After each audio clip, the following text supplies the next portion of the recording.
always start these so awkward. Oh my god. Right. How am I ever going to start a video and not be like, right? Stay tuned to find out. Okay, so today's video, I can't even know what date it is. Hello YouTube, I hope you're having a brilliant Tuesday. Whenever I start a video I always sound like a teacher or something. Oh god. Just get to the point, Emily. I say this every time. Right, take a breath. Right.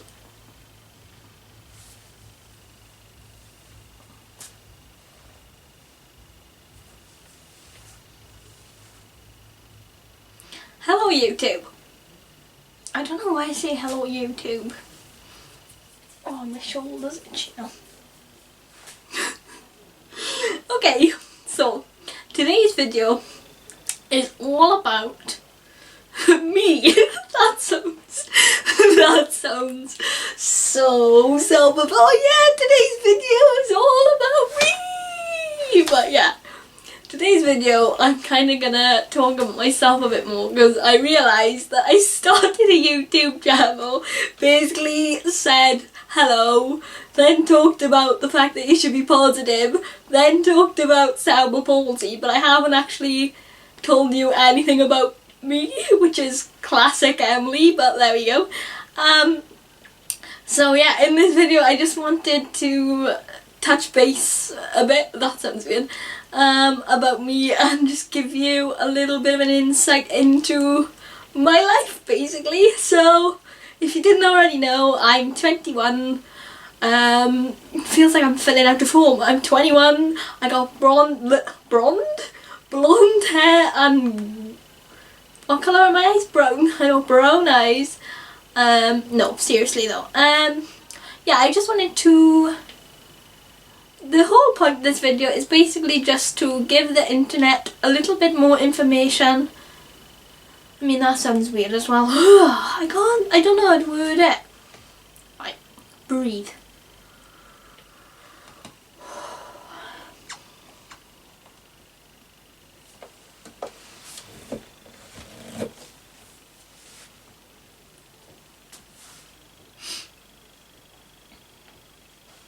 Okay, so this channel's been going for quite a while now, and I realised that I haven't really been very forthcoming with the information that might be needed, like maybe my age or what I actually do in life, apart from make weird videos about being disabled.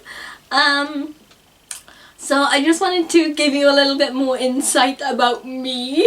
Anyone that knows me will know that I am, well, to tell you a funny story, I wouldn't say I'm self-absorbed, but I went through a stage, well, I say I went through a stage, I am still a bit, like, self-absorbed when I was, like, still now, like, I'm talking about myself in the past tense, but I still do this now.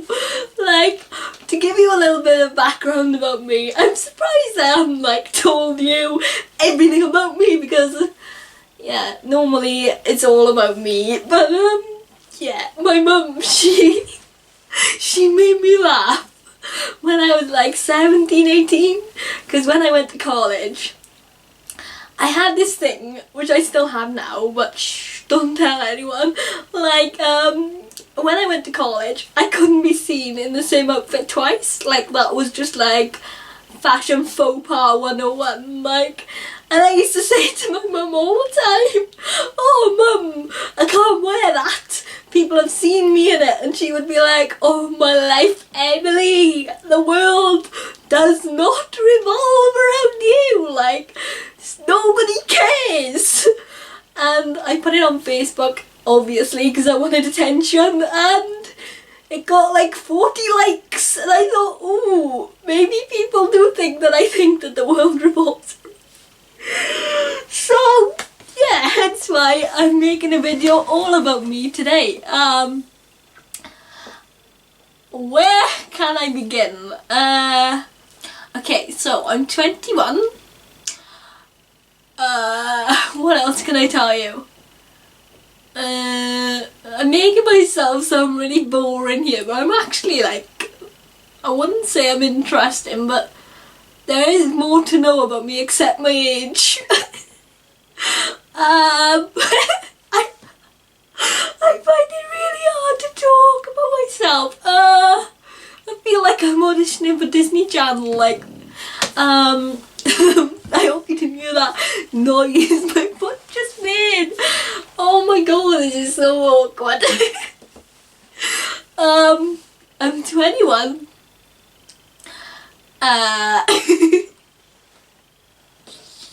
Right, calm down.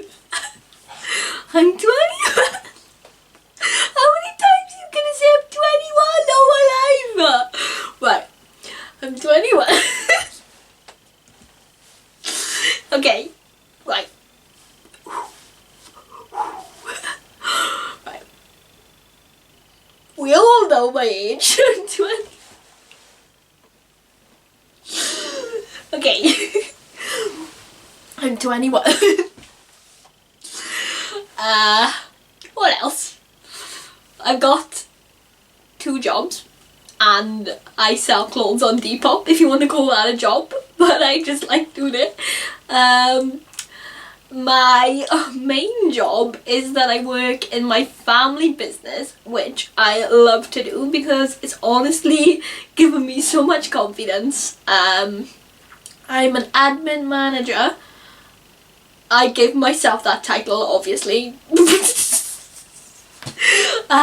Yeah, I'm an admin manager for a store, a very prestigious store. I'm not biased, but it is a lovely, lovely store. I work 9 to 5. I don't know why I'm telling you that, but I work 9 to 5, Monday to Friday, except Tuesdays, Saturdays and Sundays, for now. And I also have invented a product which I'm excited to talk about, but I will talk about it more in videos to come. My main passion is my invention. The invention is actually a disability aid. I can't really go into it because I'm sworn to secrecy, but I've been working with the company for about 2 years now.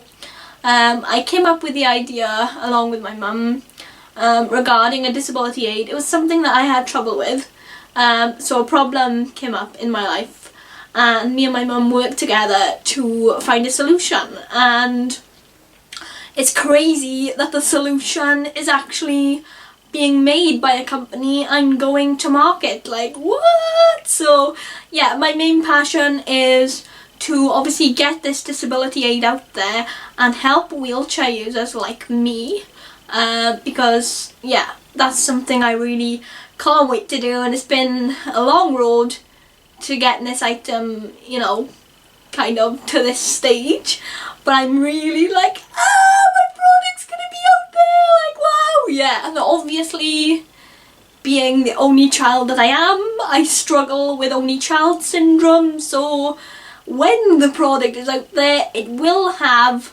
something to do with me. Obviously, it's not enough that I'm the face of the product, I've also made the product, like, feature me too.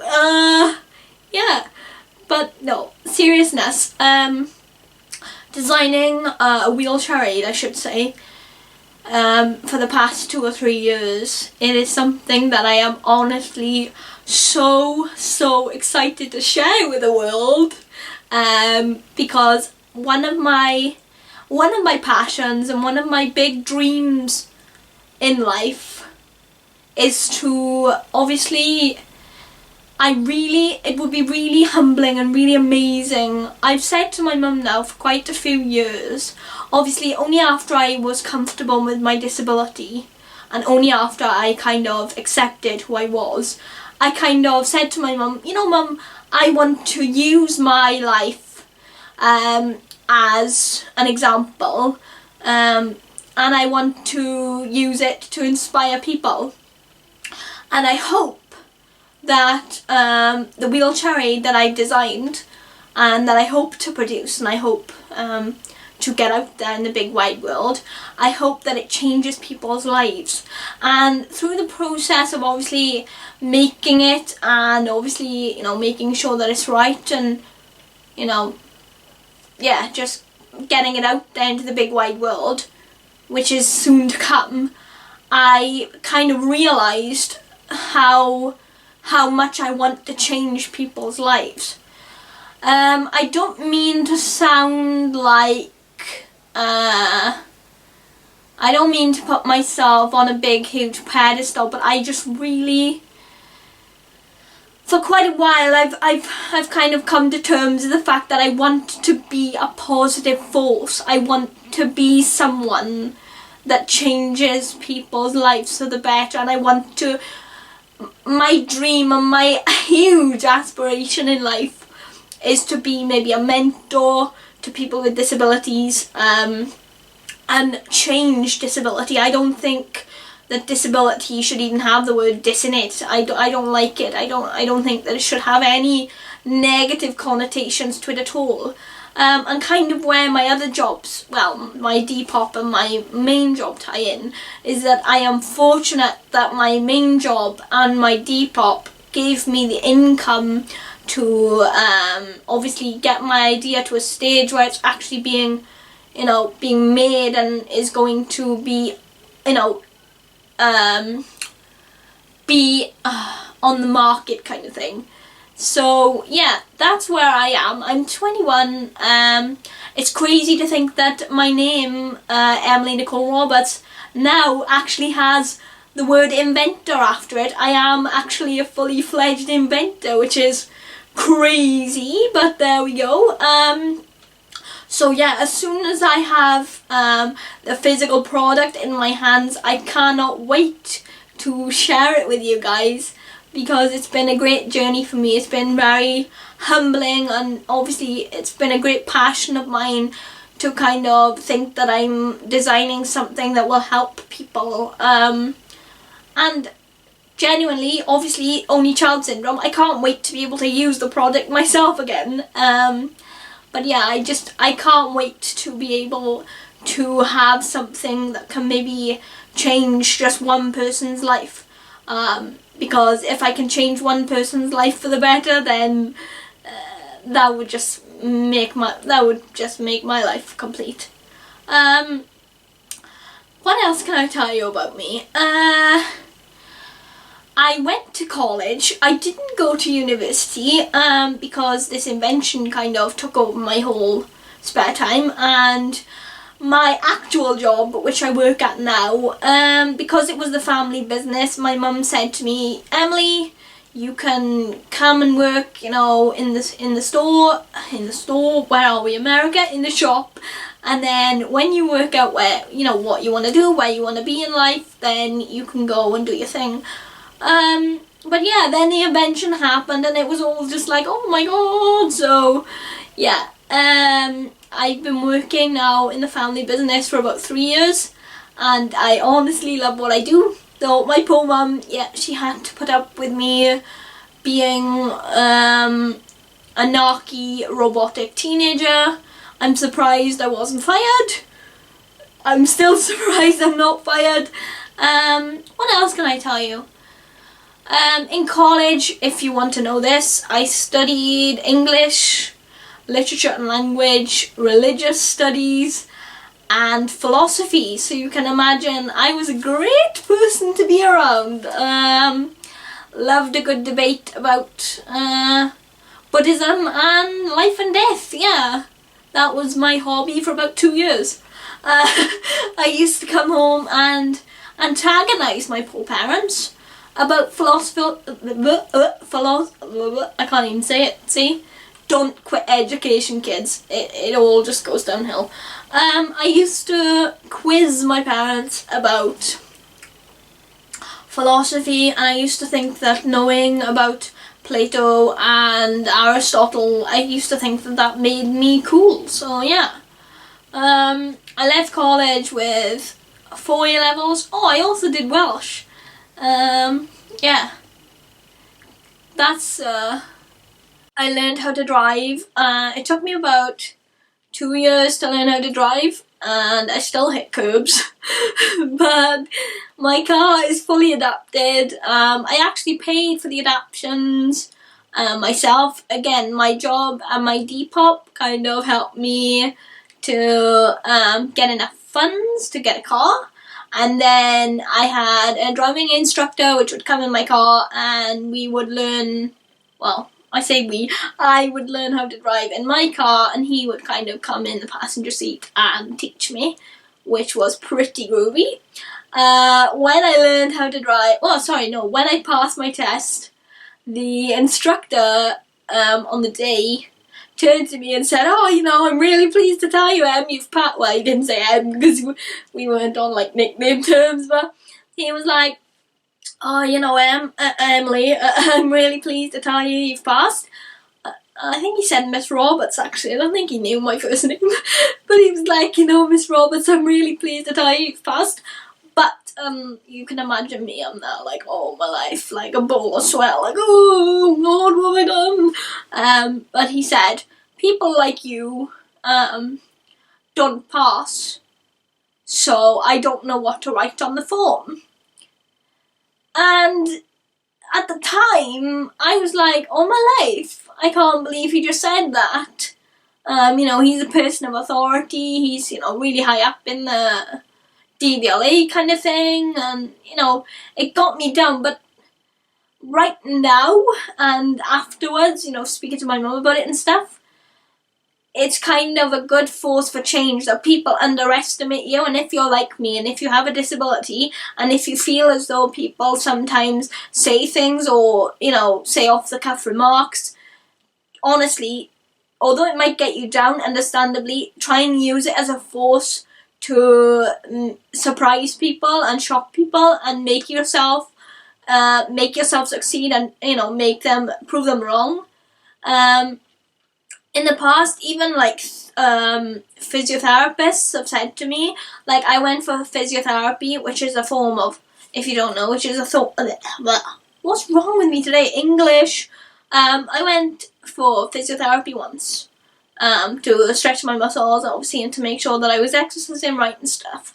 And my physio turned to me and said, "Oh, what have you been doing today?" Because it was at about 4 o'clock. And I said, "Oh, I've just come from work." And she turned to me, and this lady I'd known for about 4 years. Like, obviously, she'd seen me grow up and stuff. And she turned to me and she said, "Oh, people like you don't normally have jobs." And it really, like, took the wind out of my sails. And I was just like, I said to my mum in the evening, I was like, Mum, I don't get it. These people, they're meant to, inspire you and empower you and kind of be like, yeah, but on the other side, they've got like this internalized, opinion about people with disabilities, and it's actually quite shocking. People are shocked when I turn to people and say, "Oh, I've got a job, I drive, I'm completely independent, I don't need any sort of help, la la la." They are shocked. And I think that's where my passion comes from, in order to change the idea of disability, because I think I've said this in a previous video, but I think for so long, disability has been seen as something that's obviously you're not able, and I think that people's abilities are lost in the word disability. And I think if I can, my main aim in my whole entire life, my main goal is to kind of, sit up and be like, "Yo, you may have a disability, but you're sick." Like, my mum hates that word. She's going to watch this and be like, "Emily, why did you say that?" No, putting my adult voice on. My main aim for my whole entire life is to do some sort of job or some sort of profession where I can sit down with people and show them how awesome they are. Because I had my parents to do that for me, but I think that if people kind of sit back and look at what they can do, then the things they can't do really won't matter anymore. I want to be able to go into a room full of people and say, well, you can do this, you can do this, you can do this, and you can do this. Look at how cool you are. Like, I just want, if in any sort of way I can make people's lives better and make them see how, how much they're able to do despite their disability, and, if we can work together to kind of reach compromise in their lives and make them, feel accomplished and make them realise that they are amazing, then my life's complete. That's all that I want to do. Yeah, it makes me quite emotional, actually. Yeah, if I was ever in a position to kind of speak for those who can't speak for themselves, or just be a voice to get people heard and to get positive change for disability, then I would just be absolutely over the moon. It would honestly be life-changing. I would just be so thankful. And that's why I'm thankful that I am in a wheelchair and that I am disabled, because number one, it makes me appreciative for life, but number two, it kind of spurs me on to help other people. And I think that if I wasn't in this position, I would be, I just don't think I'd be reaching my potential, and I don't think I'd have achieved the goals that I have. So yeah, if I can look back at this in a couple of years' time and be doing a job that, fulfills people's lives, then I would have fulfilled my own.